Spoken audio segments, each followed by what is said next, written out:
Obrigada, Luciana. Agora queremos convidar a Sônia e a Marta.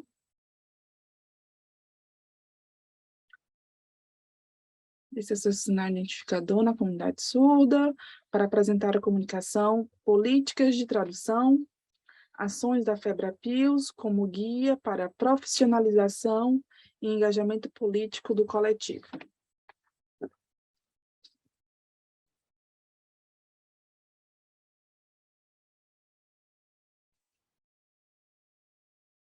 Olá a todos.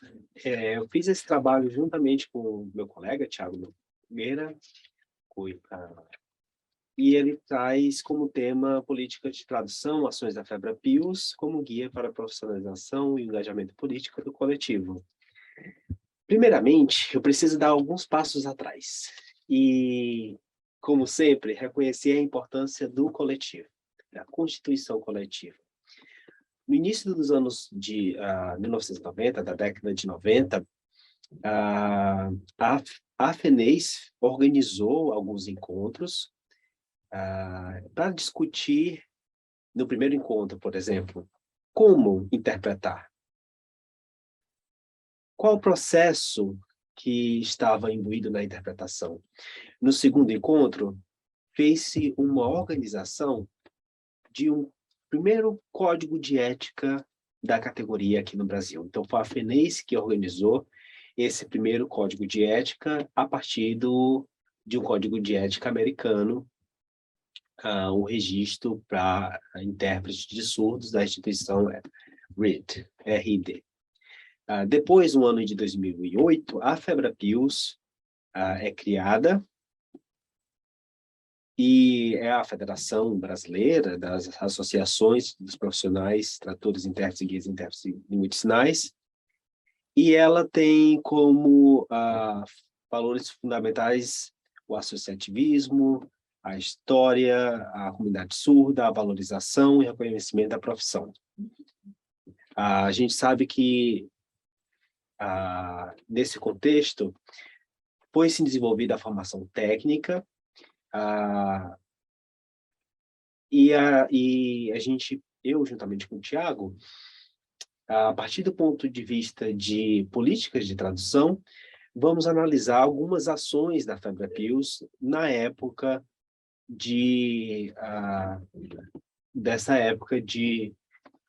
nesse período selecionado. Selecionamos algumas ações institucionais, especificamente as notas técnicas. Eu e o Thiago estivemos na diretoria da FEBRAPIOS, agora a gente, com olhar externo à diretoria, podemos fazer uma análise, uma reflexão das ações da federação. A federação continua a realizar suas ações, preocupada conosco, com o nosso coletivo. Pode passar para o próximo slide. As políticas de tradução e as políticas linguísticas estão estritamente relacionadas. São ações, né, do governo que fomentam, que apoiam a organização e a luta das comunidades surdas. A gente precisa entender que a política de tradução não é de visibilidade da língua de sinais. Colocar o intérprete de Libras não é política de tradução. Só isso não é política de tradução. A política de tradução faz com que a gente tenha um domínio e valorização do profissional. É diferente de dar só visibilidade à língua. É um ponto muito importante de se entender.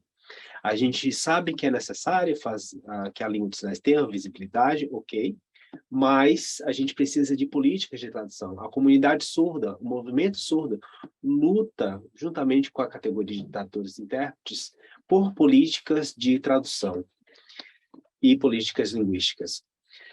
Eu, como tradutor e intérprete, sempre penso que a comunidade de tradutores e intérpretes não é só aliado, mas sim parceiros. Na minha concepção, a palavra aliado, ela traz referência a uma guerra, né? Quando a gente está numa guerra, a gente pode ser aliado. Mas acabou aquele período de guerra, a gente passa a se estranhar novamente. Como tradutores e intérpretes, nós devemos ser parceiros da comunidade surda, que é uma posição permanente, é uma postura permanente, ela não é temporária, ela não é circunstancial, contingencial. A gente precisa ter em vista que as políticas de tradução estão ligadas ao campus de formação, circunstâncias de trabalho, convicções, princípios, técnicas de tradução e são compostas de delineamentos culturais. A cultura sempre está atravessada, né, nesse contexto de políticas de tradução. Aqui temos algumas notas técnicas que foram selecionadas no site da FEBRAPILS. Sabemos que temos algumas outras notas técnicas e ela continua a produzir notas técnicas, sempre tendo em vista o coletivo, o profissional. A FEBRAPILS realmente faz um trabalho muito importante.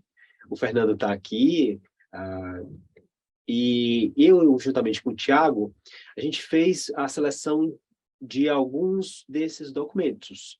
Dentre eles, o Código de Ética do ano de 2014, a lista de referência de honorários também de 2014, e algumas notas técnicas dos anos de 2017 e de 2020, dos quais tratam sobre assuntos de atuação do profissional em materiais audiovisuais, assim como o Vinícius apresentou agora há pouco, também sobre revezamento e trabalho em equipe, e também a interpretação simultânea remota da língua de sinais, impulsionada principalmente pelo contexto de pandemia que nós vivemos.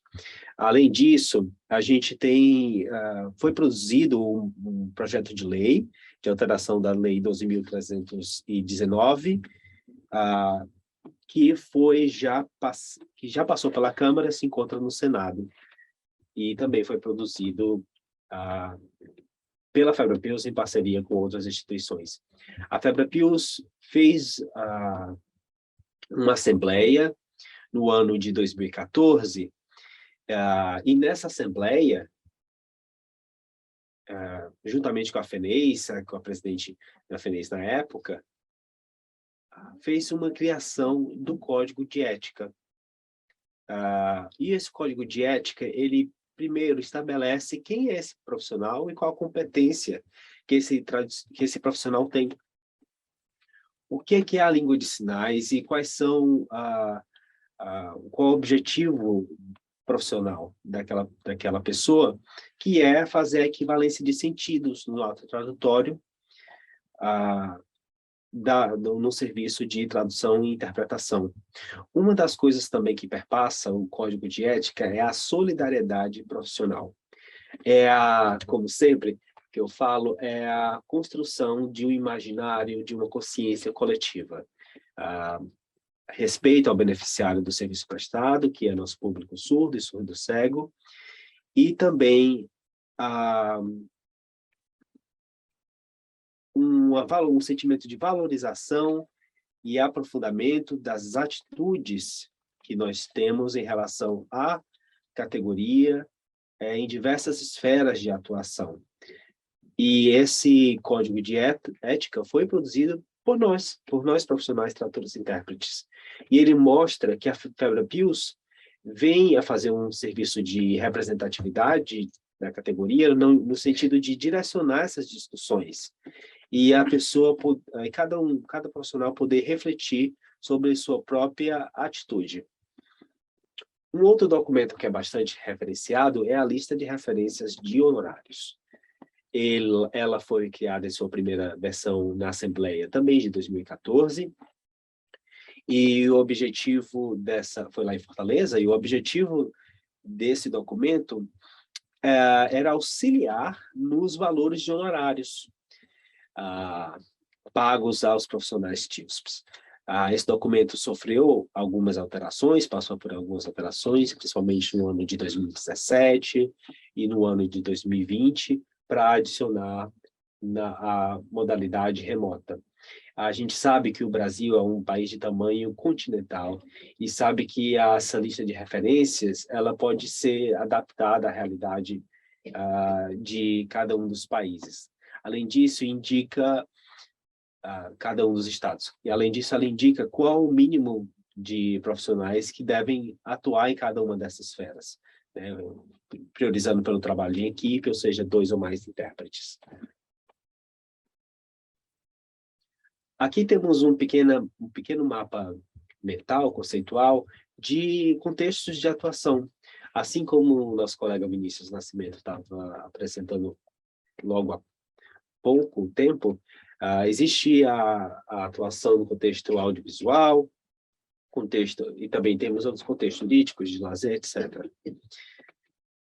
No ano de 2017, foi publicada essa nota técnica, número 1, e ela trata sobre esse assunto. Quero agradecer muito ao Vinícius. O Vinícius foi uma pessoa que contribuiu grandemente na produção dessa nota técnica. Muito obrigada, Vinícius. E essa nota técnica, ela traz ela faz a delineação de aspectos técnicos concernentes à formação e atuação do tradutor-intérprete, guia-intérprete de materiais audiovisuais, e ela também especifica como é que vai ser feita a atuação desses profissionais.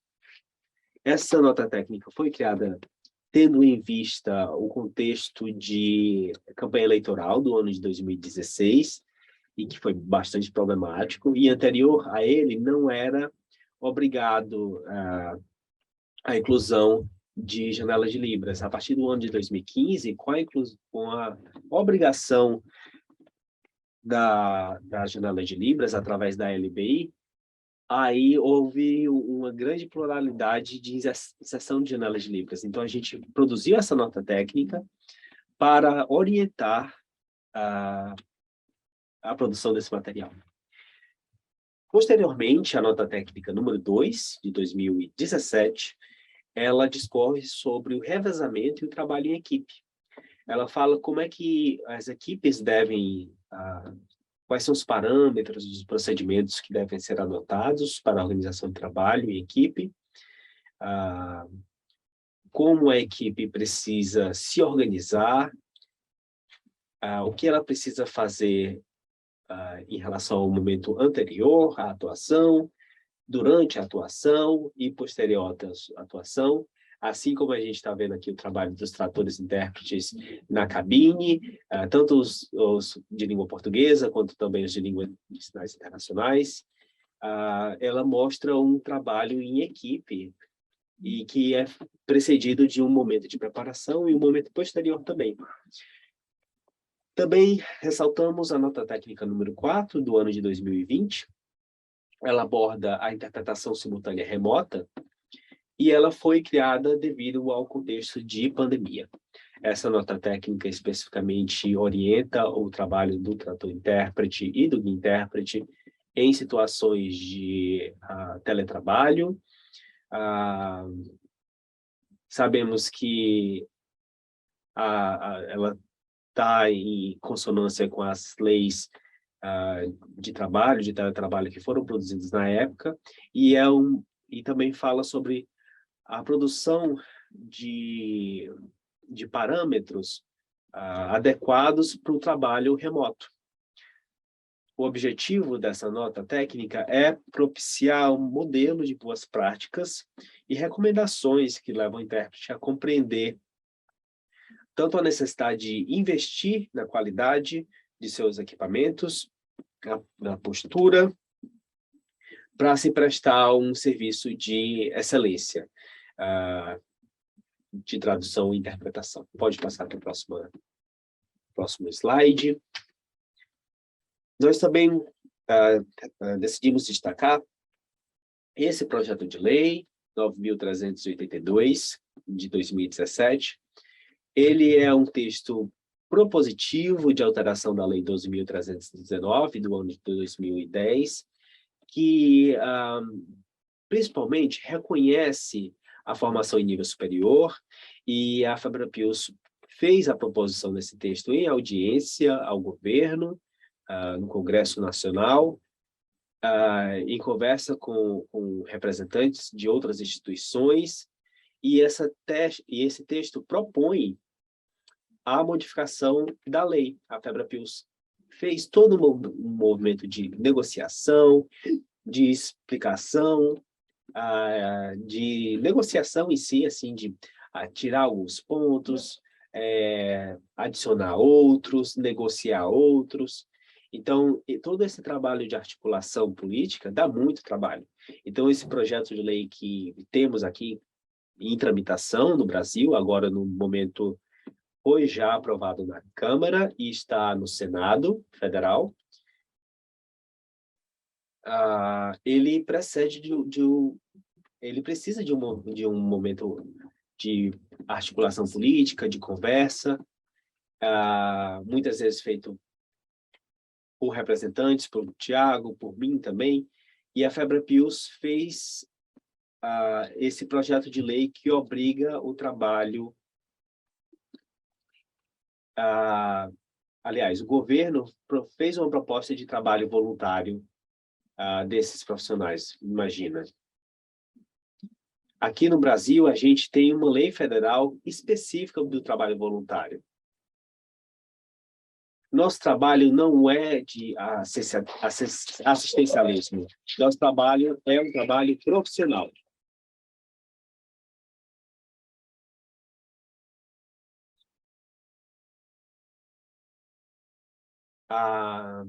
Fizemos algumas considerações importantes. A nossa base, como sempre, é o coletivo. Documentos, negociações, relações profissionais com nossos colegas de profissão, com a comunidade surda, com a comunidade surdo-cega, e procuramos, através disso, unir esses grupos, porque a FEBRAPILS é verdadeiramente representativa da categoria. Nós devemos sempre ter em mente que a FEBRAPILS apoia a comunidade surda e a comunidade de tradutores e intérpretes e vice-versa. A comunidade de tradutores, intérpretes e intérpretes precisa apoiar o trabalho das associações, o trabalho da FEBRAPILS. Precisamos aprender em conjunto. Nós precisamos melhorar e nos valorizar, ter consciência do nosso papel profissional, tanto dentro da nossa categoria profissional, como dentro da categoria surdo e surdo-cega.